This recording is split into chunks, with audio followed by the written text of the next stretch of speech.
আসসালামু আলাইকুম। ওয়েলকাম করছি সবাইকে হিমালয় কন্যা নেপালের বক্তাপুর লিবালি ঝুলন্ত ব্রিজ থেকে। খুবই দৃষ্টিনন্দন একটি ব্রিজ এটি এবং অসাধারণ মনোমুগ্ধকর জায়গা। অতি অল্প সময়ের মধ্যে এই ব্রিজটি কিন্তু পর্যটকদের পছন্দের প্রথম সারিতে অবস্থান করছে। আর কেনই করবে না, এখানকার প্রাকৃতিক দৃশ্য, সনসন বাতাস এবং ব্রিজের দোল খাওয়া কিন্তু আপনাকে আলাদা অনুভূতি দেবে এবং মুগ্ধ হতে বাধ্য করবে।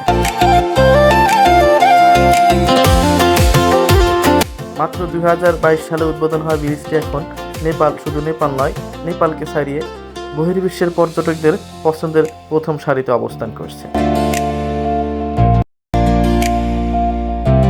225 মিটারের এই ব্রিজটি নেপালের বক্তাপুর, লিবালি এবং চাঙ্গুনারায়ণকে যুক্ত করেছে এবং ব্রিজের নিচ দিয়ে বয়ে চলেছে হৈমন্তী।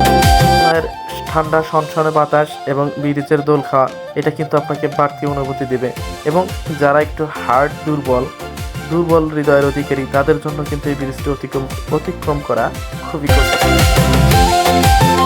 এখানে অনেক পর্যটক আসে, যার যার মতো ফটোশ্যুট এবং ভিডিও শ্যুট করে নেয়। আপনাদেরকেও আসার আমন্ত্রণ জানিয়ে বিদায় নিচ্ছি। আল্লাহ হাফেজ।